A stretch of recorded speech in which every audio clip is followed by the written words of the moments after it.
வணக்கம் வியூவர்ஸ். இன்னைக்கு ஒரு பாஸ்தா தான் பண்ண போகிறோம்ப்பா. பாஸ்தா இது வந்து கடையில் வாங்கும்போது மக்ரோனின்னு சொல்கிறாங்க. இது ஸ்வீட்டு பண்ணலாம், மேகி மாதிரி ஒரு காரம் அந்த காயெல்லாம் போட்டு மேகி மாதிரியும் பண்ணலாம். இது குழந்தைங்க நல்லா ரொம்ப விரும்பி சாப்பிடுவாங்க. சரி, இது எப்படி செய்யலாம்னு சொல்லி செஞ்சு காட்டுமா? செய்யலாமா? செய்யலாமா. சரி, வாங்க வீடியோக்குள்ள போகலாம். ஓகேம்மா.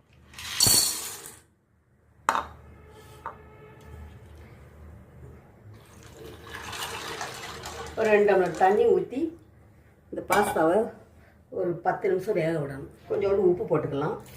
டேஸ்ட்டுக்கு இப்போ கொஞ்சம் சேர்த்துக்கலாம். ஆமாம், உப்பு போட்டுக்கலாம். ஒட்டாமல் வர்றதுக்கு கொஞ்சோண்டு எண்ணெயும் சேர்த்துக்கலாம். இது ஒரு 10 நிமிஷம் வேகணும். பாஸ்தா பாருங்கள், 10 நிமிஷம் இருந்துச்சு பற்றிங்களா, நல்லா வெந்துருச்சு பாருங்க. இந்த அளவுக்கு வேகணுமா? இந்த அளவுக்கு வேணும். ஒன்னோட ஒன்று ஒட்டாமல் வருது பற்றியெல்லாம். கொஞ்சம் எண்ணெய் ஊற்றிட்டல. ஆமாம். இனி இதை வடிகட்டிடுவோம். ஒரு 2 ஸ்பூன் எண்ணெய், கடுகு சிறிதளவு போட்டுருவோம். பொடியை நறுக்கின வெங்காயத்தை போட்டுக்கலாம். கடுகு பொடியும். சரிப்பா. வெங்காயம் கொஞ்சம் செவக்க வதங்கணும். சரி.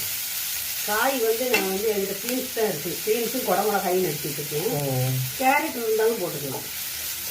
கேரட்டு போட்டுக்கலாம். பச்சை பட்டாணி இருந்துச்சு நிற்கிறேன், அதுவும் போட்டுக்கலாம். என்கிட்ட இருக்கிறத வச்சு நான் இந்த பாஸ்தா பண்ணுறேன். சரி சரி. பீன்ஸ் போட்டுக்கிறேன். ஆமாம், ஒரு கைப்பிடி பீன்ஸ். இது கொஞ்சம் ஒரு பீன்ஸ் வெந்ததுக்கப்புறம் தான் குடமிளகா போடணும். குடமிளகா டக்குன்னு வெந்துடும். தக்காளி, ஒரு தக்காளி பொடியை நறுக்கி வச்சுருக்கேன். இதோட சேர்த்துக்கிறேன். சரி.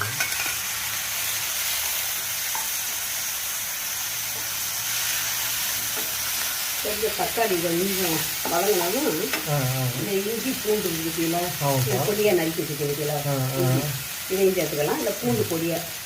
இது ஏன்னா இந்த பாஸ்தாவுக்கு ஒரு நல்ல ஒரு மனம் கொடுக்கும். இஞ்சி பூண்டும் இஞ்சியும். இப்போ இந்த நேரத்தில் காய்க்கு எண்ணெய் இது போடுங்களாம்மா? உப்பு போடணுமா? இல்லை அதே போடணுமா? அது பத்தாது. இது இந்த ஐட்டம்லாம் போட்டிருக்கேன்ல. ஆமாம். அப்போ இதுகளுக்கு வேணுமில்ல சுற்றி. இதுக்கு கொஞ்சம் இன்னும் கொஞ்சம் உப்பு போடணும். சரிப்பா. இந்த குடமிளகா சேர்த்துக்கலாம். குடமிளகா, புதினாத்தலை, மல்லித்தலை இல்லை, அதனால நான் புதினாத்தலை சேர்த்தேன் மணத்துக்காக. சரி. கரம் மசாலா தூள் இருக்குல்ல. இது கரம் மசாலா தூள் ஒரு 2 ஸ்பூன் போட்டுக்கிறேன். ஓகே, சரி. சில்லி சாஸ் வேணும் இருந்தால் போடலாம். அது என்கிட்ட இல்லை, அதனால காஷ்மீர் மிளகாத்தூள் போட்டுக்கிறேன். இது நல்லா கலர் கொடுக்கும். ஒரு 1.5 ஸ்பூன் போட்டுக்கிறேன். காரம் இருக்காது, கலருக்கு தான் இது போட்டுருது. 1.5 ஸ்பூன் போட்டுக்கணும். இது தக்காளி சாஸ். தக்காளி சாஸ். இது ஒரு 2 ஸ்பூன் இருக்கு. சரி சார்.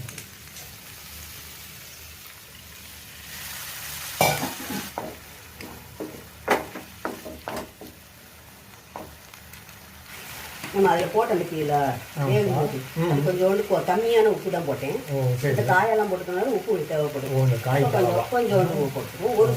ஒரு ஸ்பூன் தான். சரிப்பா.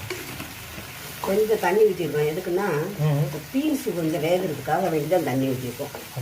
கேரட்னா வெந்துடும். பீன்ஸ் கொஞ்சம் வேக நேரம்.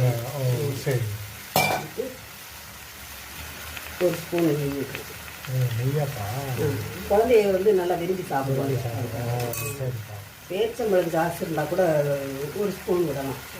ஏன்னா புளிப்பு, இனிப்பு இந்த மாதிரி டேஸ்ட் இருக்கு.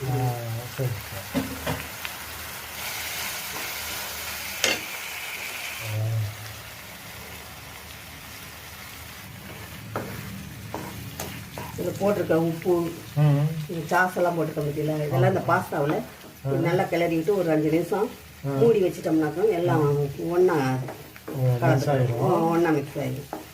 இப்போ வேணும் ஒன்றும் பற்றியில கொஞ்சம் மேலே கொஞ்சோண்டு புதினாவும் குடமிளகாவும் போட்டுருவோம். இறக்கையில் கொஞ்சோண்டு லெமன் கொஞ்சம் போட்டுருவோம். அவ்வளோதான். ஒரு 2 நிமிஷம் இதை மூடி வச்சுருவோம்.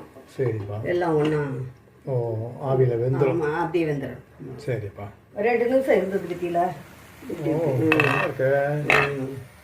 ஒரு அருமையான பாஸ்தா தயாராகிடுச்சு கீழே. ம் இது நல்லா குழந்தைகள்லாம் நல்லா விரும்பி சாப்பிடுவாங்க. ஓ ஆமாம், பெரியவங்களும் சாப்பிடலாம். எல்லாம் இன்னைக்கு எல்லாருமே நல்லா விரும்பி சாப்பிடுவாங்க. சீஸ் இதில் கொஞ்சம் சீஸ் இருந்ததுன்னு வச்சுங்களேன், கொஞ்சம் மேலே கொஞ்சம் போட்டு விட்டோம்னா ரொம்ப இது ரொம்ப நல்லா இருக்கும். ஓ பார்க்கவும் அட்ராக்ஷனாக இருக்கும். இங்கே பார்த்தீங்களா, அரை மணி நேரத்தில் அருமையான பாஸ்தா ரெடி ஆயிடுச்சு. நீங்களும் இது மாதிரி செஞ்சு பார்த்துட்டு எப்படி இருந்தாலும்